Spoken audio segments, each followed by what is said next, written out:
स्वागत है आपका अपने चैनल एकलव्य स्टडी पॉइंट पे। और मेरा नाम है सचिन और आज की इस वीडियो में हम क्लास 12 की हिंदी कोर पढ़ने वाले हैं। बुक का नाम है आरोह, कविता का नाम है पतंग। इसकी साप्रसंग व्याख्या मैं सचिन आपको आज बताने वाला हूं। ठीक है, तो इजीली इसकी एक्सप्लेनेशन मैं आपको दूंगा। उससे पहले आपको बता दूं कि एकलव्य इन्फो हमारा नया चैनल है जिसपे आज की डेट में 3000 सब्सक्राइबर हुए हैं। तो इस पे आप जाके जरूर अपना प्यार दें और इस पे आपको जो डेली लाइफ से रिलेटेड प्रॉब्लम्स, करियर से जो भी आपके मतलब करियर के अंदर कोई आप इन्फो चाहते हो, जैसे कि टीचर कैसे बनते हैं, वकील कैसे बनते हैं, दिल्ली पुलिस में कैसे जाते हैं, और आपकी जितनी भी और इन्फॉर्मेशन की वीडियो होती है, मोटिवेशनल वीडियो, सब आपको इसके अंदर मिल जाएगी। ठीक है, आप इस चैनल को जरूर सब्सक्राइब कर दें। आप मुझे इंस्टाग्राम पे फॉलो कर सकते हैं, मेरा यूजर नेम आपके सामने लिखा हुआ है। कोई आपकी दिक्कत परेशानी हो आप आके मुझसे कह सकते हैं। परिचय के साथ स्टार्ट करते हैं आज की इस कविता को। इसके कवि हैं आलोक धनवा जी। ठीक है, और पतंग ये जो कविता है इसमें शरद ऋतु की चमक और बाल मन की उमंग का सुंदर चित्रण किया गया है। यानी कि जब बारिश का मौसम खत्म हो जाता है, ठीक है, और जब आप ये समझ लो शरद ऋतु स्टार्ट होती है सितंबर के आसपास, ठीक है, तो उसमें कैसे बच्चों के अंदर एक उत्साह होता है पतंग वगैरह उड़ाने का। ठीक है, कविता के नाम से पता चल गया होगा आपको। तो भादों का जो मतलब जो महीना होता है उसमें बहुत भयंकर बारिश के बाद जब मौसम थोड़ा चेंज होता है और शरद ऋतु आती है, ठीक है, और उसमें फिर प्रकृति में चमकीली धूप और उमंग भी आ जाती है। तो इस तरीके से कुछ शरद ऋतु की बातें होंगी। बच्चे पतंग उड़ाने चले। ठीक है, इस कविता के अंदर मौसम साफ हो गया है, आकाश मुलायम हो गया है, शरद ऋतु में पतंगे उड़ने लगी। ठीक है, ये इसका परिचय है कविता का, जिसमें पतंग के ऊपर पतंग को कैसे बच्चों के साथ जोड़ के इसमें कवि ने कितनी अच्छी तरीके से बताया है। आइए देखते हैं। संदर्भ आपको बता दूं हर काव्यांश में चल जाएगा, इसको देख लेना। प्रस्तुत काव्यांश हमारी पाठ्य पुस्तक आरोह भाग 2 में संकलित कवि आलोक धनवा के कविता संग्रह दुनिया रोज बनती है की पतंग शीर्षक कविता से लिया गया है। संदर्भ को देख लेना, कॉपी में लिख लो, हर कविता में ये संदर्भ आप लगा सकते हो। अब हम देखते हैं। सबसे पहले प्रसंग को आपको बताता हूं मैं, प्रसंग क्या है। देखो, सबसे पहले काव्यांश में कवि वर्षा के बाद की शरदकालीन प्रकृति का वर्णन करते हुए पतंग उड़ाने वाले छोटे बच्चों की उमंग, आशा और साहस का वर्णन करते हैं।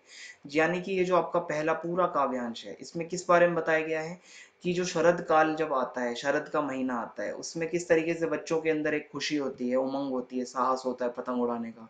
ये सब इसमें हम डिस्कस करेंगे। आइए अब स्टार्ट करते हैं लाइन बाय लाइन।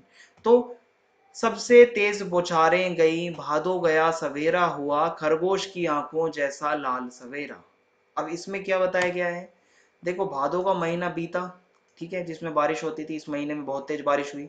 और इसके बाद शरद का महीना आया, शरद ऋतु आई। यह ऋतु इतनी उजली थी मानो अंधेरे के बाद सवेरा हो गया हो। यानी कि आप समझते हो ना, जब बारिश होती है तो एकदम अंधेरा आसमान होता है, और उसके बाद जब शरद ऋतु आती है तो कहीं ना कहीं चमकदार प्रकृति होती है चारों तरफ। शरद का सवेरा खरगोश की आंखों जैसा लाल भूरा था, क्योंकि सवेरे जो सूरज की किरणें निकलती है कहीं ना कहीं लालिमा से युक्त होती है, लाल लाल सी, वो जी जो कि खरगोश की आंखों की तरह लगती है। आगे की लाइनें हैं। शरद आया पुलों को पार करते हुए, अपनी नई चमकीली साइकिल तेज चलाते हुए, घंटी बजाते हुए, जोर जोर से चमकीले इशारों से बुलाते हुए। अब इसमें क्या बताया गया है। यहाँ शरद ऋतु की तुलना भाई साइकिल से कर दी और साइकिल चलाने वाले बालक से कर दी।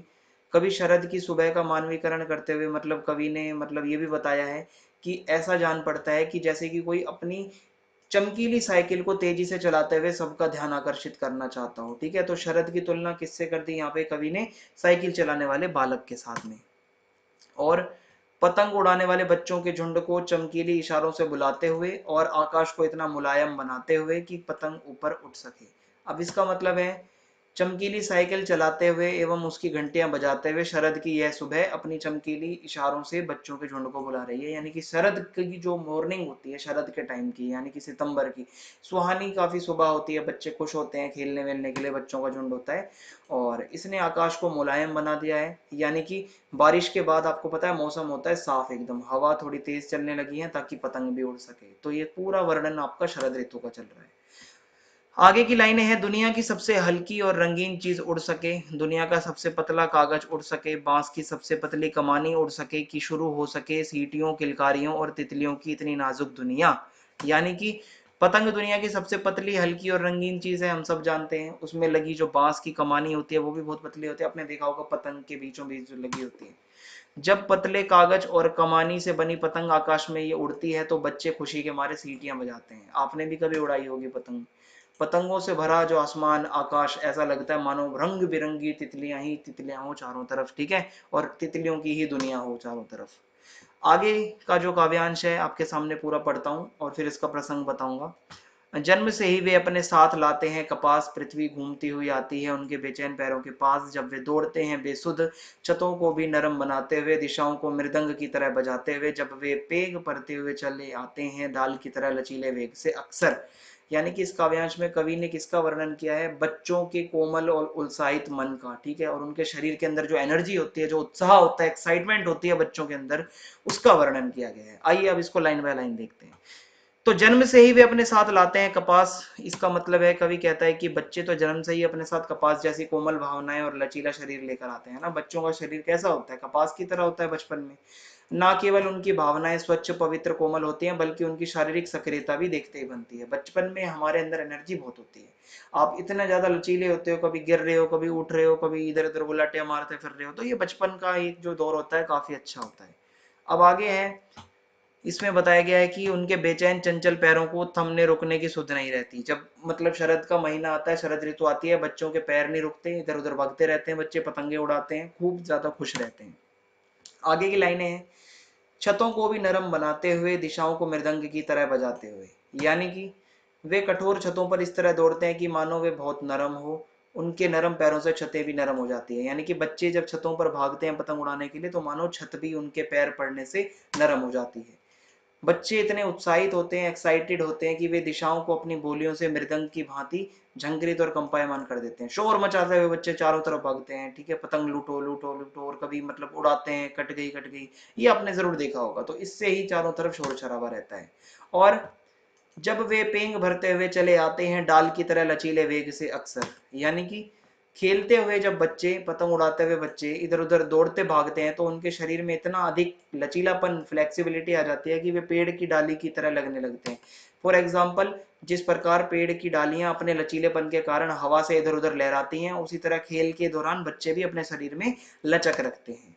और छतों के खतरनाक किनारों तक उस समय गिरने से बचाता है उन्हें सिर्फ उनके ही रोमांचित शरीर का संगीत। पतंगों की धड़कती ऊंचाइयों उन्हें थाम लेती हैं महज एक धागे के सहारे, पतंगों के साथ साथ वे भी उड़ रहे हैं अपने रंध्रों के सहारे। यानी कि वे छतों के खतरनाक किनारों पर पतंग उड़ाते हुए भी ऐसी गतिविधियां करते हैं मानो पेड़ की लचीली डाल से लटक कर लचकीली गति से झूल रहे हों। छतों पर इधर उधर कूदते रहते हैं बच्चे पतंग उड़ाते टाइम, ठीक है।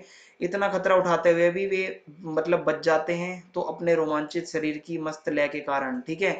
पतंग की ऊपर ऊपर जाते हुए धड़कने उन्हें गिरने से रोक के रखती हैं। पतंग को खूब अच्छे से उड़ाते हैं, पूरा फोकस उनका पतंग पे रहता है, तो इतनी जल्दी गिरते भी नहीं है बच्चे। आखिरी जो काव्यांश है वो पढ़ता हूं आपके सामने। अगर वे कभी गिरते हैं छतों के खतरनाक किनारों से, यानी कि बच्चे, ठीक है, और बच जाते हैं, तो और भी निडर होकर सुनहले सूरज के सामने, मतलब सूरज के जैसे होते हैं, और पृथ्वी और भी तेज घूमती हुई आती है उनके बेचैन पैरों के पास। यानी कि इस काव्यांश में बच्चों की साहसिक कुछ विशेषताएं, अदम्य साहस और महत्वाकांक्षी उनकी जो मनोवृत्तियां होती हैं उसके बारे में बताया है। यानी कि बच्चे कितने निडर होते हैं, आइए आपको इसमें पता चलेगा। पतंग उड़ाने वाले बच्चे मानो पतंग के साथ साथ खुद भी उड़ रहे होते हैं।